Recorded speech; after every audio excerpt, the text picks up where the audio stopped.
रसिक मुरारी जी के गुरुदेव धारंदा नामक स्थान में रहने लगे थे। वहां किसी भगत ने बहुत बानपुर नाम के गांव की जमीन उनके नाम कर दी थी संत सेवा के लिए। उन दिनों बानपुर में एक नया जो नवाब वो आया, वो बड़ा दुष्ट स्वभाव का था। उसने आकर देखा इतनी सुंदर लहलहाती अन्न की खेती और किसी की नहीं, किसकी है? बोले धारंदा में रहते हैं श्री श्यामानंद नाम के एक महात्मा, उनकी। वो दुष्ट तो था ही, आया आश्रम और बड़ा दुर्वचन बोला। नवाब था और आदेश कर लिया कि इनकी सारी संपत्ति अपहरण कर ली जाए, राज कब्जे में ले ली जाए। श्यामानंद जी ने विचार किया कि इस जमीन को कैसे छुड़ाया जाए, इससे तो बहुत से संतों का रोज भंडारा होता था। तो गुरु जी को अपने शिष्य की महिमा याद आई, रसिक मुरारी की। अब उसके यहां भेजा रसिक मुरारी जी को कि आप जाओ दुष्ट के पास। रसिक मुरारी जी जे भी चले तो उनके जो शिष्य जन थे उनको बड़ा भय हुआ। रसिक मुरारी जी के शिष्य जो थे वो नवाब की ही सेवा में कुछ पदरत थे, मुनीम जिसे कहते हैं, मुंशी मुनीम आदि पदों पे। उन्होंने देखा कि गुरुजी जा रहे हैं तो भारी अपमान कर देगा गुरुजी का, हो सकता है जान पर भी बात आ जाए, मरवा डाले। रसिक मुरारी जी को 3 दिन उन्होंने जबरदस्ती प्रेम से विवश करके अपने पास रखा। जब नवाब ने यह सुना कि 3 दिन तक हमारे भय से इन मुनीमों ने उनकी रक्षा की है रसिक मुरारी की, तो उन्होंने बुलाया उनको और कहा जाओ अपने गुरु को लिवा खिलाओ, मैं देखता हूं कितना करामाती है वो। पालकी राजा की तरफ से रसिक मुरारी जी गुरुदेव के चरणों का ध्यान करके बैठ गए पालकी में। वो पहले से तैयारी की गई थी। हाथी को मदिरा पिलाकर मत वाले हाथी को बार बार वेद कर गुस्सा कर दिया गया था। कहार वहीं पालकी सामने ले गए जहां मत वाला हाथी आ रहा था, दहाड़ता हुआ चिघाड़ता हुआ। पालकी छोड़ी और भाग गए। हाथी के सामने कोई टिकना, पर आप बिल्कुल विचलित नहीं हुए। बड़ी चेहरे पर शांति है, कोई भय नहीं, मुस्कुराहट है। हाथी मतवाला चिघाड़ता हुआ आ रहा है, महावत बार बार अंकुश कर रहा है। नजदीक गए, ऐसे हाथ फेर दिया, कृष्ण कृष्ण कृष्ण बोलो, कृष्ण कृष्ण बोलो। और देखो तुम भगवान के अंश हो, तमोगुण स्वभाव धारण करके तुम हाथी योनि में हो। तुम्हारा हाथी स्वरूप नहीं, तुम तो भगवद अंश हो। ये क्रोध करना तुम्हें उचित नहीं है। ये तामसिक स्वभाव छोड़ो और कृष्ण बोलो, कृष्ण बोलो, कृष्ण बोलो। घुटने टेक दिए हाथी ने, मस्तक रख दिया रसिक मुरारी जी। और वो अपने महल की छज्जे से देख रहा था राजा बादशाह। देखते हैं ये मत वाला हाथी कैसे मारता है। ये जो आ रहे हैं इनके गुरु, देखते हैं इनमें क्या चमत्कार, क्या सामर्थ्य। आज हाथी के पैरों तले कुचलाकर इनको मार डालेंगे।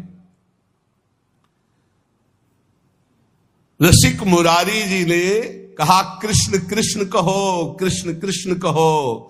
घुटने टेक दिए हाथी ने, मस्तक रख दिया, ये है। और धीरे शब्दों में कहा तुम हाथी नहीं हो, तुम भगवान के अंश हो, भगवान के दास हो। तुम्हें तमोगुणी स्वभाव उचित नहीं है, तुम अपने स्वरूप में आओ। हाथी को उपदेश दिया तो हाथी घुटले टेक दिया। और केवल घुटले ही नहीं, रसिक मुरारी जी के चरणों में सर रख दिया उस मत वाले हाथी ने, और अश्रु प्रवाह करने लगा। अत्यंत प्रेम से ऐसे दुलार कर रहे रसिक मुरारी, और चरणों में ऐसे मस्तक रखे अश्रु प्रवाह कर रहा है। तब आपने भक्ति का उसके हृदय में दान किया। और संतों के पास तुलसी की माला रहती है, तत्काल बड़ी माला जो 108 गले में ऐसे बांधी, मानो शिष्य बना दिया। कान में भगवान नाम दिया, गले में माला बांध दी और कहा सुनो तुम्हारा नाम गोपाल दास है आज से। मतवाले हाथी को चेला बना लिया। अरे जब मतवाले मन को चेला बना लेते संत जल, तो हाथी क्या है? सबसे बड़ा मतवाला हाथी मन है, किसी की कोई भी अंकुश बात नहीं मानता। गले में तुलसी की माला पहना दी, कान में कृष्ण नाम सुनाया और कहा तुम्हारा नाम गोपाल दास है। और वो ये सारा का सारा दृश्य राजा देख रहा था। उसे देख करके अब रहा नहीं गया कि ये कोई चमत्कारिक महात्मा है, और कोई जादू तमाशा चमत्कार नहीं था, तो भगवान नाम का बल है।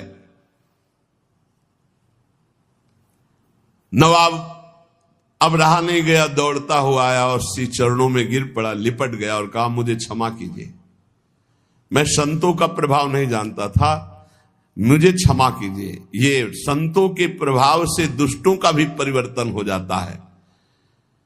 जितनी जमीन जब्त की थी वो तो वापस कर ही रहा हूं, कई गांव की और जो जमीनें हैं राजकीय विभाग के द्वारा अपहरण की, वो भी मैं दे रहा हूं। वो जमीन दी और कई गांव की और जमीन दी, और हाथ जोड़कर बोला कि मेरे बड़े भाग्य उदय हुए, मेरा पुण्य का पाशा पड़ गया, क्योंकि आप जैसे महान संत के दर्शन हुए।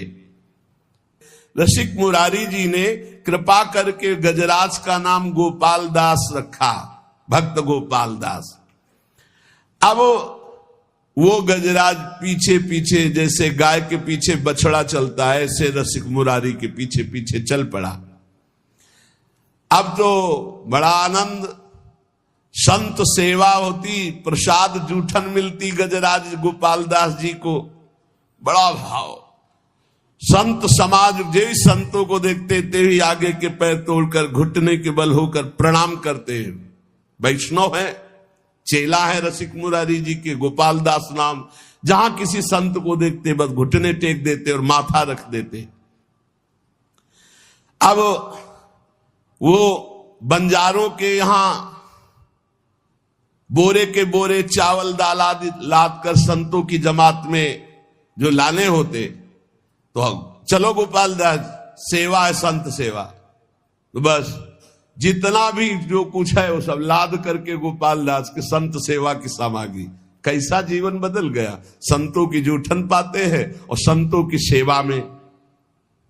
एक बार सभी बंजारे मिलकर गोपाल दास जी के गुरुदेव श्री रसिक मुरारी के स्थान पर आकर कहा, ये गोपाल दास जी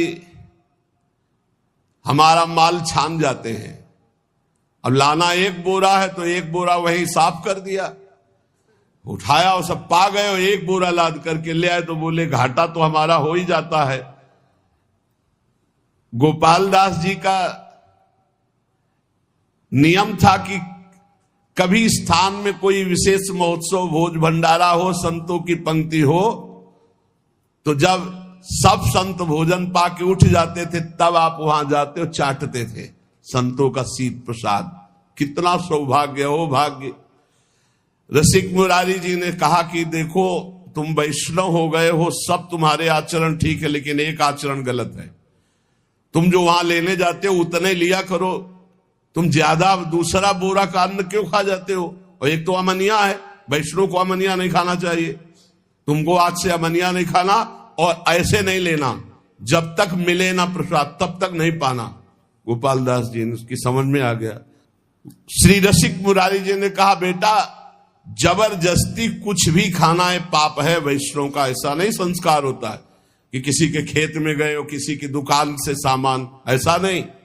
गोपाल दास जी ने घुटने टेक करके ऐसे गलती मानी कि मानो क्षमा कीजिए गुरुदेव, आगे से कभी ऐसी गलती नहीं होगी। अब तो संत सेवा में और भगवत उच्छिष्टामृत में बड़ी रति हो गई गोपाल दास जी की, जो हाथी गजराज थे। सब संत इनको खूब दुलार करते। चलो गोपाल दास आज वहां चलते, सूंड में चढ़ाया, पीठ में बैठा लिया, संत सेवा। घुमा घुमा के, और संत भी बड़े मौज, 5-5 10-10 संत बैठ जाते, गोपाल दास जी घुमा रहे, कितना सौभाग्य प्राप्त हो रहा है। गोपाल दास जी का संत सेवा का बड़ा चाव, जैसा संत आदेश करते वैसा ही करते। ये कोई बड़े भाग्यशाली जीव होंगे जो ऐसा सौभाग्य प्राप्त हुआ। नहीं, संत सेवा में अनुराग होना बड़ा कठिन है। कोई संत कहते, भाई गुरु भाई गोपाल दास, आज फूल गोभी पाने का मन है। गए, बाजार में गए, फूल गोभी की तरफ सूढ़ करते ऐसे, और जब उसकी तरफ देखते तो चाहे श्रद्धा हो चाहे ना हो, बड़ा तिलक लगा रहता था, कंठी बंधी हुई, और जो एक फूल गोभी देता फौरन अपने पास रख लेते, खाते नहीं। जो संत कहते वो मांग के लाते भिक्षा की तरह, दुकान में खड़े हो गए, अमुक सामान की तरफ सूढ़ करते, तो उसकी हिम्मतें डोल जाती अपने आप, तो उनको जो देते वो ला के संतों को पवाते।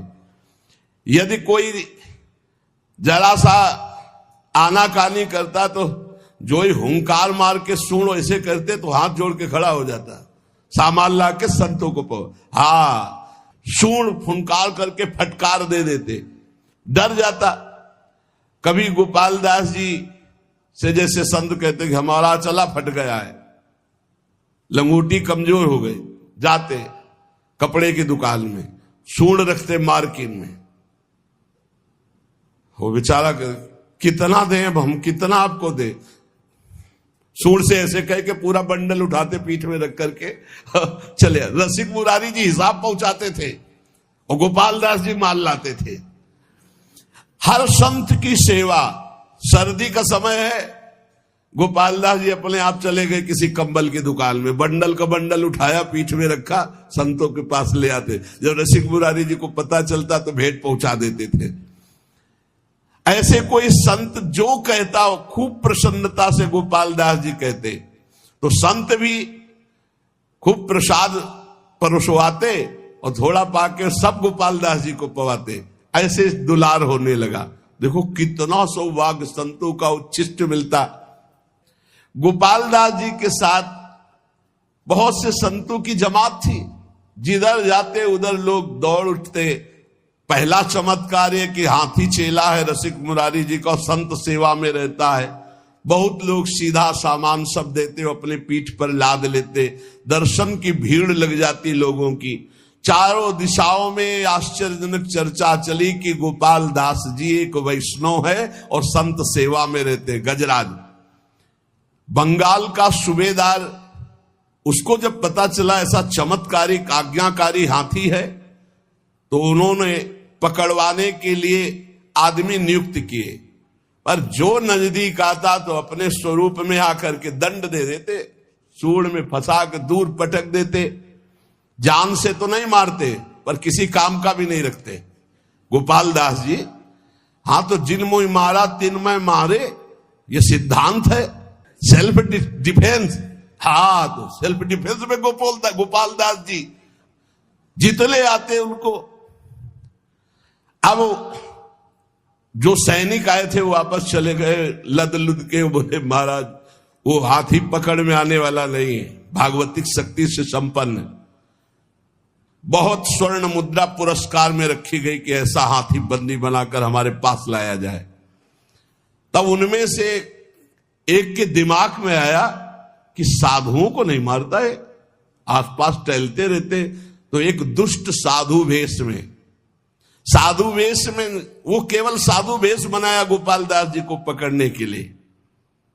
दुष्ट था, छलिया कपटी पाखंडी, वो भेष साधु का बनाकर गोपाल दास जी के सामने आया। गोपाल दास जी ने घुटने टेक दिए। ये वेशधारी के सामने ये देखो कितना बड़ा प्रभाव।